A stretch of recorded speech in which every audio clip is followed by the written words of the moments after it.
So I am apparently a bad chicken dad because I fed my chickens this morning, but I forgot to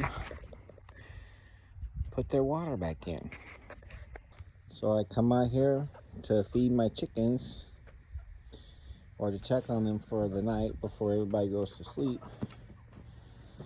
And their water jug is still sitting outside and they're looking for it.